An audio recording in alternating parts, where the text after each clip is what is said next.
আমার চ্যানেলে তো আপনারা অনেক মাছ মাংসের রেসিপি দেখেছেন, তাই ভাবলাম একটু পনিরের কোনো ইউনিক রেসিপি আপনাদের সাথে শেয়ার করি।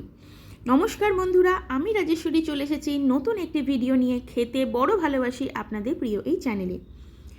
একবার বাড়িতে এইভাবে পনিরের রেসিপি ট্রাই করে দেখুন, সকলে আঙুল চাটতে বাধ্যই হবে এবং বারবার বলবে এই রেসিপিটা বাড়িতে আরেকবার বানাও। খুব সহজ একটা রেসিপি এবং ইউনিকও বটে। খানিকটা আমি কাটছাট করে আর আমার সংযোজন অ্যাড করে এই রেসিপিটা একমাত্র আপনাদের জন্য তৈরি করেছি। আমি এখানে 250 গ্রাম মতন পনির নিয়েছিলাম এবং একটু বড় বড় কিউব করে কেটে রেখেছি। এদিকে আমি কড়া গ্যাসের ওপরে বসিয়ে দিয়েছি এবং সিম আঁচে করে রেখেছি। যতক্ষণ কড়াটা গরম হচ্ছে ততক্ষণ আমি কিছু জিনিস রেডি করে নিই। দুটো মিডিয়াম সাইজের পেঁয়াজ আমি এখানে নিয়েছি এবং ভালো করে তার খোসা ছাড়িয়ে আমি একটু বড় করে কিউব করে এটাকে কেটে রাখবো। এটাকে আমি মিহি কুচি করছি না, যেহেতু আমি এটা মিক্সিতে একটা পেস্ট বানাবো, তার জন্য একটু বড় কিউব আমি এখানে নিয়েছি। এইদিকে কড়া আমার সামান্য গরম হয়ে গিয়েছে, তাই জন্য আমি এই কড়ার মধ্যে সর্ষের তেল আর সাদা তেল মিলিয়ে নিচ্ছি। আপনারা চাইলে এটাকে শুধু সাদা তেলেই রান্না করতে পারেন, আমি দুটো তেল মিলিয়ে এখানে ব্যবহার করেছি। মিক্সির বাটিতে আমি বড় করে কিউব করে রাখা পেঁয়াজগুলো নিয়েছি আর দুটো কাঁচা লঙ্কা দিলাম। ঝাল আপনারা আপনাদের পছন্দ মতন ব্যবহার করবেন। খানিকটা পরিমাণ কাজু বাদাম, এই ধরুন 10-12টা কাজু বাদাম আমি নিয়েছি। খানিকটা আমি চারমগজ নিয়েছি অল্প করে, আর খানিকটা পোস্ত, আর খানিকটা সাদা সর্ষে, আর গোটা গরম মশলা আমি এখানে মিক্সির বাটিতে দিয়ে পেঁয়াজের সাথে এটাকে একটু ভিজোতে রেখে দিলাম, যাতে পেস্টটা খুব স্মুথ হয়। এইদিকে তেলের মধ্যে আমি সামান্য পরিমাণ নুন দিচ্ছি আর কিউব করে কেটে রাখা পনিরগুলো আমি একটু ভেজে নেব। হালকা গোল্ডেন ব্রাউন হলে পরে আমি পনিরগুলো তুলে নেব। যতক্ষণ না গোল্ডেন ব্রাউন হয় আমি এটাকে সিম আঁচে এটাকে একটুখানি ভেজে নিচ্ছি। এই রান্নাটা আমি সিম আঁচেই পুরোপুরি করব। এইদিকে আমি দই নিয়েছি হাফ বাটির মতন, সেইটাকে আমি আলাদা করে রেখে দিলাম, পরে ওই পেস্ট বানাতে আমার কাজে লাগবে। এইদিকে আমি মিক্সিতে যে সমস্ত জিনিসগুলো নিয়েছিলাম সেইগুলো একটু ভালো করে ঘুরিয়ে নিচ্ছি, যাতে পেস্ট হয়ে যায় স্মুথ একটা। দেখতেই পাচ্ছেন এখানে ঠিক স্মুথ পেস্টটা হয়নি, তাই জন্য এবার আমি যেইটুখানি দই নিয়েছিলাম সেই দইটা এর মধ্যে অ্যাড করে দিলাম। জল যেহেতু আমি আগেই দিয়ে ভিজিয়ে রেখেছিলাম, তাই আমি আলাদা করে আর জল দিলাম না, তার বদলে আমি দইটা ব্যবহার করলাম। স্মুথ একটা পেস্ট এখানে রেডি হয়ে গেছে। আর ওইদিকে আমার পনিরগুলো মোটামুটি ভাজা হয়ে গেছে। এক এক করে আমি পনিরগুলো একটা বাটির মধ্যে ট্রান্সফার করে নিচ্ছি সবটা। আর যেইটুখানি তেল ছিল সেই তেলের মধ্যে আমি বাদবাকি রান্নাটা করে ফেলবো। তেলের মধ্যে আমি একটা বড় সাইজের তেজপাতা দিয়েছি, আর আগে থেকে আমি লাল আর হলুদ রঙের বেল পেপার ত্রিকোণ শেপ করে কেটে রেখেছিলাম, সেইটাই আমি রান্নায় যোগ করব একটু পরে।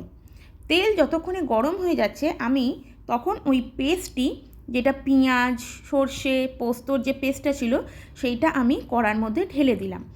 আর তার সাথে সাথেই আমি 2 চামচ মতন রসুন এবং 1 চামচ মতন আদাও সেই তেলের মধ্যে দিয়ে ভালো করে সেটাকে মিশিয়ে নিচ্ছি ওই পেস্টের সাথে। আমি এই সময় একটা কাঁচা লঙ্কাও এখানে দিয়ে দিয়েছি রান্নার মধ্যে।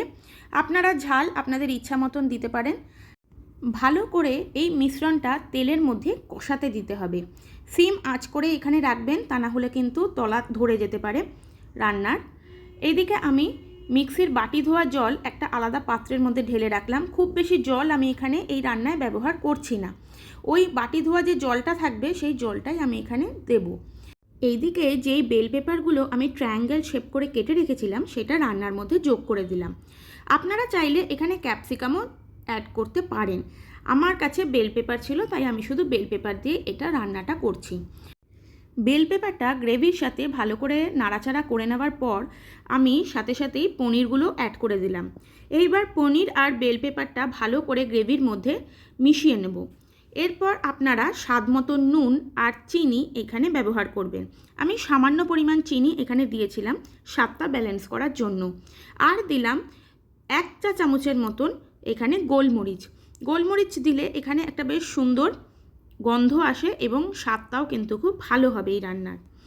আপনারা চাইলে এটা স্কিপও করতে পারেন, তার বদলে আপনারা লাল লঙ্কার গুঁড়োও দিতে পারেন। আমি এখানে গোলমরিচ অ্যাড করেছি। দেখুন মোটামুটিভাবে কিন্তু তেল সামান্য পরিমাণে রান্না থেকে ছাড়তে শুরু করেছে। ঠিক এই সময় আমি মিক্সির বাটি ধোয়া জলটাও কিন্তু এই গ্রেভির মধ্যে এবার দিয়ে দিলাম। আর আলাদা করে আমি কোনো জল দেব না। এইটাকে ভালো করে আমি মিশিয়ে নিচ্ছি এবং সামান্য পরিমাণ ফোটার জন্য আমি এটাকে একটু সময় দেব। এই ধরুন মিনিট 5 মতন। এইবার আমি একটি বাটিতে হাফ বাটি মতন লিকুইড দুধ নিয়েছি আর বড় চামচের 2 চামচ মতন গুঁড়ো দুধ এর মধ্যে মিশিয়েছি। গুঁড়ো দুধ আমি এখানে এই জন্য দিয়েছি যাতে একটু গ্রেভিটা ঠিক হয় আর একটু মালাইয়ের কাজ করে নেয়।